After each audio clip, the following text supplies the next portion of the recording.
অসমৰ জাতীয়তাবাদী ৰাজনৈতিক ইতিহাসত আজি দিনটো অতি গুৰুত্বপূৰ্ণ দিন হিচাপে পৰিগণিত হৈছে বা ভৱিষ্যতৰ সময়ে ক'ব যে আজি দিনটোৱে অসমৰ সমগ্ৰ আঞ্চলিক ৰাজনীতিতে এটা নতুন দিনৰ আৰম্ভণি হৈছে, এটা নতুন যুগৰ নতুন যাত্ৰাৰ আৰম্ভণি হৈছে। আপোনালোকে সকলোৱে জানে যে অসমৰ এগৰাকী জ্যেষ্ঠ ৰাজনীতিবিদ 4 বাৰৰ সাংসদ কেন্দ্ৰীয় চৰকাৰৰ মন্ত্ৰীৰ দায়িত্ব গ্ৰহণ কৰা, ৰেল মন্ত্ৰণালয়ৰ দৰে এটা গুৰুত্বপূৰ্ণ মন্ত্ৰণালয়ত দায়িত্ব গ্ৰহণ কৰা আৰু বিজেপি দলৰ জন্মলগ্নৰ পিছৰ প্ৰতিষ্ঠাকালৰ সময়ৰ পিছৰ গোটেই সামগ্ৰিক যাত্ৰাটোত অতি গুৰুত্বপূৰ্ণ ভূমিকা পালন কৰি সভাপতিৰ দায়িত্ব অলংকৃত কৰা ৰাজেন গোহাঁই ডাঙৰীয়া আমাৰ দলত আজি যোগদান কৰিছে। মূল লক্ষ্য এটাই, অসমৰ মানুহৰ সংকট নাইকিয়া কৰিব লাগে।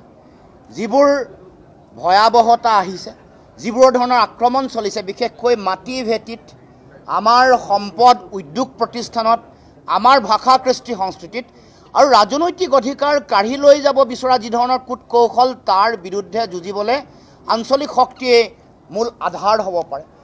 আমাৰ আধ্যাত্মিকতাৰ প্ৰতিও নিৰৱচ্ছিন্নভাৱে এটা আগ্ৰাসী এটা শক্তিয়ে আক্ৰমণ কৰিছে গুৰুজনাৰ আদৰ্শ।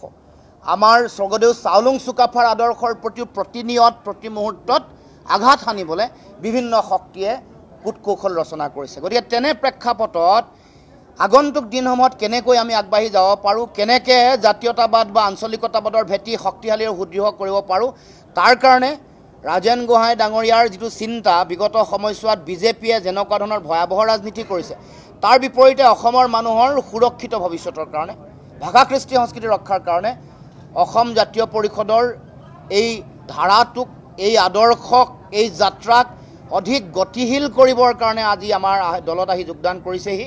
গতিকে আমি উষ্ম আদৰণি জনাইছোঁ।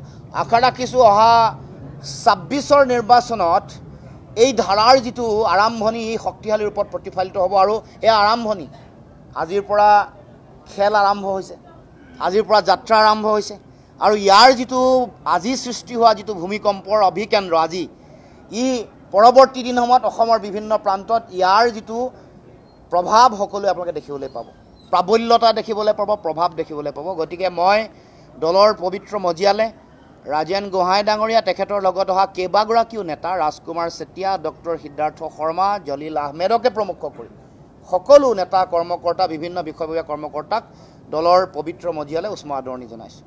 উদাৰ জাতীয়তাবাদ, উদাৰ আঞ্চলিকতাবাদৰ কথা কৈছে ৰাজেন গোহাঁই ডাঙৰীয়াই। গতিকে অসম জাতীয় পৰিষদৰ যিটো ধৰক জন্মৰ যিটো কথা আছিলে, CWৰ বিৰোধিতা, এই গোটেই আদৰ্শত ক'ৰবাত বিঘ্নিত হ'ব নেকি? নাই, আমাৰ আদৰ্শটো CWৰ বিৰোধিতাটো এইটো এটা যুক্তিপূৰ্ণ সাংবিধানিক আমাৰ বিৰোধিতা।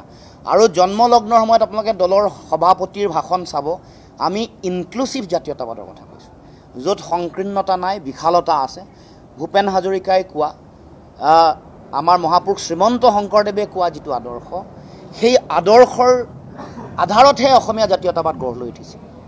সেইকাৰণে শংকৰদেৱে পাহাৰৰ এগৰাকী মানুহ, মুছলমানৰ চান খাই, নগাৰ নৰোত্তম সকলোকে লৈ এখন সমাজ গঢ়িছিল। গতিকে সেইখন সমাজতে অসমীয়া জাতীয়তাবাদৰ বৰ ভেটি নিৰ্মাণ হৈছে। গতিকে আমি সেই গাৰোসকলৰ গোবিন্দক লৈছিলে, গতিকে সেই আদৰ্শ আমি জীয়াই ৰাখিছোঁ। স্বৰ্গদেউ চাওলুং চুকাফা আৰু মহাপুৰুষ শ্ৰীমন্ত শংকৰদেৱক বাদ দি অসমীয়া জাতীয়তাবাদৰ বৰ ভেটি নিৰ্মাণ হ'ব নোৱাৰে।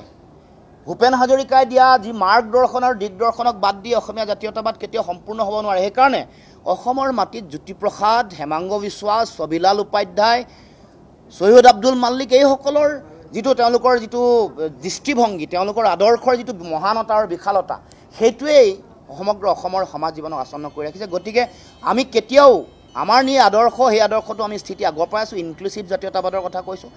আমাৰ অসমৰ কাৰণে, অসমৰ মানুহৰ কাৰণে, অসমৰ জাতি জনগোষ্ঠীসমূহৰ কাৰণে আমি আমাৰ কৰণীয় যিটো দায়িত্ব আৰু কৰ্তব্য, সেইটো সদায় আমি পালন কৰি যাম আৰু আমি যুঁজিম আৰু আমি আমাৰ অসমৰ মানুহৰ অধিকাৰ আজৰি আনিম। প্ৰথমে মই বক্তব্যত কৈছোঁ, সম অধিকাৰ, সম উন্নয়ন আৰু সমমৰ্যাদা, এইটো আমাৰ দলৰ শ্লোগান।